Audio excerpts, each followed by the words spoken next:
Video பார்க்குற எல்லாருக்கும் வணக்கம் நண்பா. இது உங்கள் ரெஸ்லிங் கிங் தமிழ். நான் உங்கள் ரகுமான்.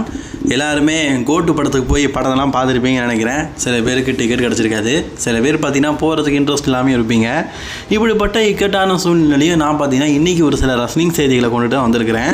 அதில் ரோமன் ரெயின்ஸ் ராக் வந்து ஸ்மாக்டவுனுக்கு ரிட்டர்ன் போகிறாங்க அப்படின்னு சொல்லி ஒரு அப்டேட்டு, மற்றும் John Cena CM Punk tag team champions, இன்னும் நிறைய செய்தி இருக்குது. அதெல்லாம் இப்போவே சொன்னால் ஸ்பாயிலர் ஆகும். சரி வாங்க வீடியோக்குள்ளே போகலாம். அதுக்கு முன்னாடி சேனலுக்கு ஃபஸ்ட் டைம் இருக்கவங்க சப்ஸ்கிரைப் பண்ணி பெல் ஐக்கானை கிளிக் பண்ணி வச்சுக்கோங்க. தினமும் போடுற ரெஸ்லிங் செய்திகளை தமிழில் தெரிஞ்சுக்கலாம். ஃபர்ஸ்ட் செய்தி எதை பற்றி பார்க்க போகிறேன்னா CM Punk பற்றி தான். இப்போ ஆளுக்கு ஆள் பார்த்தீங்கன்னா ஜான்சனாவுடைய ஃபெரவர் மேட்சை பார்த்தீங்கன்னா சொல்லிக்கிட்டே இருக்கிறாங்க.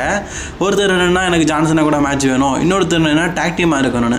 அதே மாதிரி CM Punkோடைய ஆசை என்ன பார்த்தீங்கன்னா ஜான்சனா கூட சேர்ந்து டாக் டீம் சாம்பியனாக இருக்கணும் அப்படிங்கிற ஒரு ஆசை.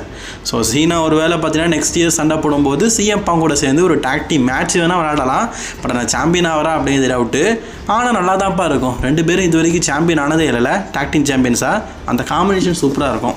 ஓல்ட் இஸ் கோல்டுன்னு சொல்லுவாங்க. அதனால் இவங்க எப்போ சாம்பியனாலும் நல்லா தான் இருக்கும். அடுத்த செய்தி இதை பற்றி பார்க்க போகிறோன்னா, ரொம்ப நாளாகவே பார்த்தீங்கன்னா இந்த ஹல்க் ஹோகன் இருக்கிறார்ல, அவரை கூட்டிகிட்டு வந்து தான் இம்ப்ரெசிவ் ஷோவில் வந்து பங்கேற்க வைக்கணும் அப்படின்னு சொல்லிட்டு லோகன் பால் பார்த்தீங்கன்னா முயற்சி பண்ணிகிட்டே இருந்தார். முயற்சி மட்டும் தான் பண்ணார், அது வந்து பாசிபிள் ஆகலை. ஏன்னா தாத்தா பார்த்தீங்கன்னா கதரை விட்டுட்டு இருக்கிறாரு. இந்தியாவையே இல்லை அமெரிக்காவே கதரை விட்டுட்டு இருக்காரு டிவி ப்ரோக்ராமில். அப்படிப்பட்டவருக்கு கால் ஷீட் கொடுக்கறதே கஷ்டமாக இருந்தது. ஸோ இப்போ அவர் WWEல இருக்கிறதுனால ஈஸியாக பார்த்தீங்கன்னா ஹல்க் ஹோகனுடைய கால் ஷீட்டை வாங்கிட்டாரு.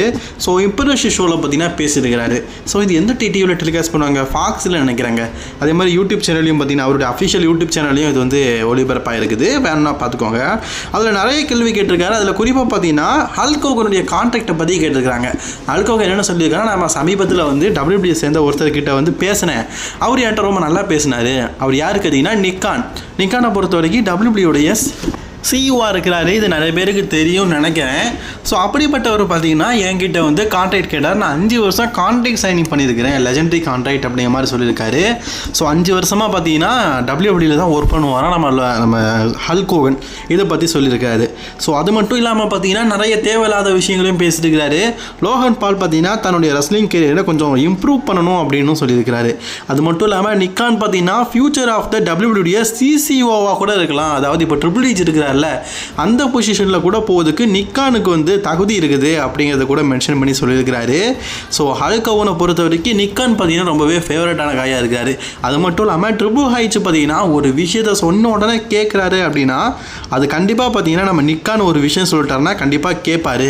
ஒரு ரெஸ்லரை ரிலீஸ் பண்ணணுன்னாலும் சரி, ஒரு ரெஸ்லரை சேர்க்கணுன்னாலும் சரி, ஒரு ரெஸ்லருடைய கான்ட்ராக்டை ரெனியூ பண்ணணுன்னாலும் சரி, அது எல்லாத்துக்குமே பொறுப்பு வந்து நிக்கான் தான். அவர் பேச்சை தான் ட்ரிபிள் H கேட்பாரு அப்படின்னு சொல்லிட்டு நிறைய முக்கியமான விஷயத்தெல்லாம் பார்த்தீங்கன்னா சொல்லியிருக்கிறாரு.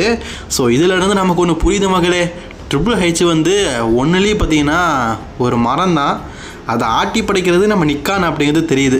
ஒருவேளை ட்ரிபிள் H WWE போனதுக்கப்புறமும் WWE பாதுகாக்கிறதுக்கு நிக்கான் ஒருத்தர் அப்படி இருக்காரு நல்லாவே தெரியுது.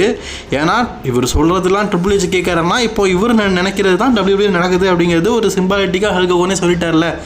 அடுத்தது பார்த்தீங்கன்னா ஜேடி மெக்டோனோ, ஃபின் பாலர், இவங்க 2 பேருமே சேர்ந்து 72 நாளை கடந்து பார்த்தீங்கன்னா WWEடைய டாக் டீம் சாம்பியன்ஷிப்பை வச்சுருக்கிறாங்க.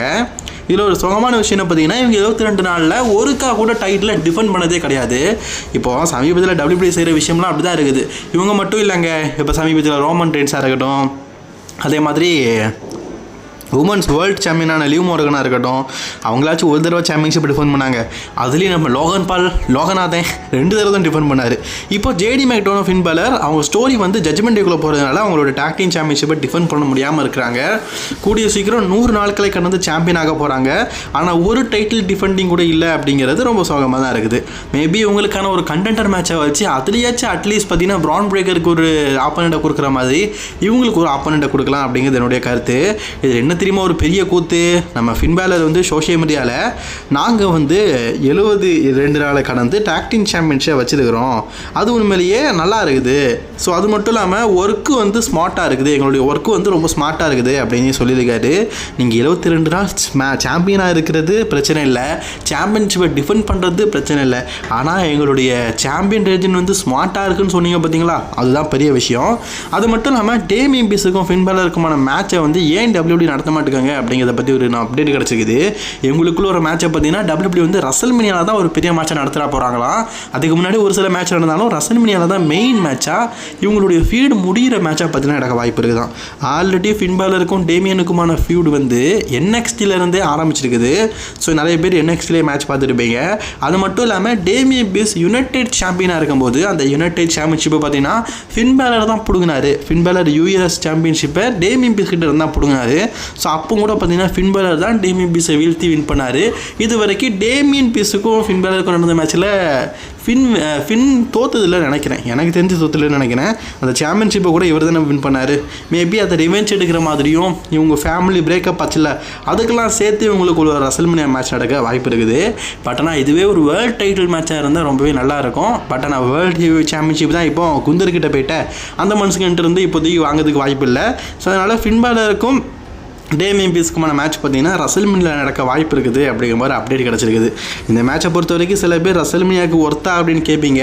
என்ன பொறுத்த வரைக்கும் ஒர்த்து தான். அதுக்கப்புறமா NXTயில் பார்த்தீங்கன்னா ஒரு முக்கியமான ஒரு நியூஸை வந்து TNA-உடைய உமன் சாம்பியனான ஜோர்டன் வந்து சொல்லியிருப்பாங்க. அதில் என்ன சொன்னாங்கன்னா, நான் வந்து இப்போதைக்கு TNA-உடைய உமன் சாம்பியனாக இருக்கிறேன். நான் என்னுடைய உமன் சாம்பியன்ஷிப்பை வந்து NXTயில் டிஃபெண்ட் பண்ண ஆசைப்படுறேன். நெக்ஸ்ட் வீக் நடக்க போகிற NXTயில் வந்து நான் என்னுடைய NXT சாம்பியன்ஷிப்பை டிஃபெண்ட் பண்ணுறேன். ஓப்பன் சேலஞ்சிங் ராவோ ஸ்மாக்டோனோ NXTயோ எவனா வேணா வாங்க என் சாம்பியன்ஷிப்பை டிஃபெண்ட் பண்ண ரெடியாக இருக்கேன்னு சொல்லியிருக்கிறாங்க. WWE வரலாற்றிலேயே அதர் ரெஸ்லிங் கம்பெனியை சேர்ந்த TNA-ல சாம்பியனாக இருக்கிற ஜோர்டன் பார்த்தீங்கன்னா NXTயில் அவங்களுடைய சாம்பியன்ஷிப்பை டிஃபெண்ட் பண்ணுறாங்க. அதாவது அதர் ரெஸ்லிங் கம்பெனியை சேர்ந்த ஒரு சாம்பியன்ஷிப் வந்து முதலாக WWE-ல டிஃபெண்ட் ஆக போகுது. அது பார்த்தீங்கன்னா நெக்ஸ்ட் வீக் நடக்க போகிற NXTயில் நடக்க போகுது. அவங்க சாம்பியன்ஷிப்பே டிஃபெண்ட் பண்ணுறாங்கன்னா யோசிச்சு பாருங்களேன், இது ரொம்ப பெரிய விஷயம் தானே. இது நெக்ஸ்ட் வீக் நடக்க போகிற NXTயில் நடக்க போகுது. பார்ப்போம் இவங்களுடைய சேலஞ்சிங் அக்செப்ட் பண்ணிவிட்டு யார் தான் வாரான்னு சொல்லிட்டு. என்னை பொறுத்த வரைக்கும் ராஸ் மேட்டோனில் இருக்கிற ஒரு மெயின் ராஸ்டர் தான் பார்த்தீங்கன்னா இவங்களுடைய சேலஞ்சிங் அக்செப்ட் பண்ணுவாங்கன்னு நினைக்கிறேன். யார் வெயிட் பண்ணி பார்ப்போம். ஒருவேளை நெட்டாலியா அக்கா இருக்குமோ, அந்த அக்கா தான் ரொம்ப நாளாக காணும். சரி, அதுக்கப்புறமா பார்த்தீங்கன்னா WWE இந்த வாரம் நடக்கிற ஸ்மாக்டவுனில் கோடி ரோட்ஸுக்கும் சோலோ சிக்காவுக்கும் ஒரு மீட்டப் நடக்கிறதுக்கு வாய்ப்பு அதிகமாக இருக்குது. கோடி ரோட்ஸ் பற்றியா தன்னோட நெக்ஸ்ட் சேலஞ்சர் யாருன்னு கேட்கும்போது சோலோ சிக்கா வந்து நிற்பார். தான் அடுத்த சேலஞ்சர் அப்படிங்கிறத சொல்லும் விதமாக பார்த்தீங்கன்னா ஒரு விஷயம் நடக்க வாய்ப்பு இருக்குது அப்படிங்கிற மாதிரி ஒரு மிகப்பெரிய அப்டேட் கிடச்சிருக்குது. மீண்டுமா ஏன்பா ஆல்ரெடி கோடி ரோட்ஸுக்கும் சரி சோலோ சிக்காவும் சரி பல தடவை மேட்ச் பார்த்தாச்சு. மீண்டும் ஒரு தேவையானு கேட்டிங்கன்னா WWEக்கு தேவை இல்லை தான். ஆனால் கோடி ரோட்ஸை வச்சு என்ன பண்ணுறதுன்னு அவங்களுக்கு தெரியல போலுக்குது. டைட்டில் டிஃபெண்டிங்னு சொல்லிட்டு ஏதாவது ஒன்று கொடுத்தாங்கணும்ல. அதனால தான் சோலோ சிக்காவை கோலி மண்டையனை பார்த்தீங்கன்னா அப்போதைக்கு இறக்கியிருக்கிறாரு. அண்டாவாயனை பொறுத்த வரைக்கும் பார்த்தீங்கன்னா இப்போதைக்கு மேட்சஸ் எல்லாம் பண்டாவாக செமையாக கொடுத்துட்ருக்காரு. பட் இருந்தாலும் கோடிக்கும் சோலோ சிக்காவுக்கும் நம்ம பல முறை மேட்ச் பார்த்தாச்சு. மீண்டும் ஒருக்காவா அப்படின்னு கேட்கும்போது தான் மூஞ்சி பார்த்தீங்கன்னா ஒரு பக்கம் எனக்கு சாஞ்சி சுருங்கிட்டு இருக்குது. அதுக்கப்புறமா உமன்ஸில் இந்த ஸ்பீட் எபிசோடு வந்து நடக்குதுல்ல, அதில் ஃபஸ்ட்டு மேட்ச் நடந்திருக்குது. இதில் இயோஸ்காய்க்கும் பார்த்தீங்கன்னா வெல்காரிகாய்க்கும் நடந்திருக்குது. இதில் வெலேரியா பார்த்தீங்கன்னா தோற்று போயிட்டாங்க. இயோஸ்காய் தான் பார்த்தீங்கன்னா number 1 contender for the speed சாம்பியன்ஷிப்புக்கு நம்பர் 1 கண்டெண்டராக முதல்ல செலக்ட் ஆகிருக்கிறாங்க. ஸோ இதுக்கப்புறமா அடுத்தடுத்த வாரங்களில் பார்த்தீங்கன்னா அடுத்தடுத்த உமன்ஸ்க்கான டோர்னமெண்ட் நடக்கும். ஆமாம், இந்த உமன்ஸ்க்கான டோர்னமெண்ட்டை விட்டுட்டு மென்ஸ்க்கான டோர்னமெண்ட்டை விட்டுட்டாங்கப்பா. ஏன்னு தெரில. எப்போவுமே மென்ஸ்க்கான டோர்னமெண்ட் தான் நடக்கும். இந்த தடவை உமன்ஸ் டோர்னமெண்ட் நடந்துட்டு அப்போ மென்ஸ்க்கான சாம்பியன்ஷிப் டோர்னமெண்ட் என்னவும் தெரில. இதில் வேறு நெக்ஸ்ட் வீக் பார்த்தீங்கன்னா நயாமி அக்கா இருக்கிறாங்கல்ல, அவங்களுக்கும் பார்த்தீங்கன்னா டெவில் போருக்கும் ஒரு சிங்கிள்ஸ் மேட்ச் இருக்குன்னு சொல்கிறாங்க. இதுவும் ஸ்பீட் சாம்பியன்ஷிப்பான நம்பர் 1 குவாலிஃபை மேட்ச் தான். ஃபஸ்ட் எவர் உமன்ஸ் ஸ்பீட் சாம்பியன் யார் ஆகிறா அப்படிங்கிறத நம்ம ஒரு 2 months வெயிட் பண்ணால் தான் தெரிய முடியும். அது வரைக்கும் டோர்னமெண்ட் தான். அதுக்கப்புறமா ஹல்க் ஹோகன் பார்த்தீங்கன்னா சிஎம் பாங்கிட்ட ஒரு முக்கியமான விஷயம் கேட்டிருக்காரு. சாரி, லோகன் பால்கிட்ட ஒரு முக்கியமான விஷயம் சொல்லியிருக்காரு. நான் வந்து WWEல இதனால் வரைக்கும் ஒருத்தருடைய சாம்பியனாக இருக்கேன் அப்படின்னா யார் தெரியுமா அப்படின்னு கேட்கும்போது லோகன் பால் ரொம்பவே ஆர்வமாக கேட்குறாரு. அது வந்து சிஎம் பாங் தான். ஏன் ஒன்றால் கூட சிஎம் பாங்கை வீழ்த்த முடியாது. அந்த அளவுக்கு ஒரு சிஎம் பாங் வந்து தத்துவமானவர். ஒரு ஹீலை கொடுத்தாலும் பயங்கரமாக பண்ணுவான், ஃபேஸை கொடுத்தாலும் பயங்கரமாக பண்ணுவான். சிஎம் பாங் மல்டி டேலண்டட் பர்சன். அதனால் நான் சிஎம் பாங்குடைய பிக் ஃபேன் தெரியுமா அப்படின்னு சொல்லிட்டு இவர் சொல்லியிருக்காரு.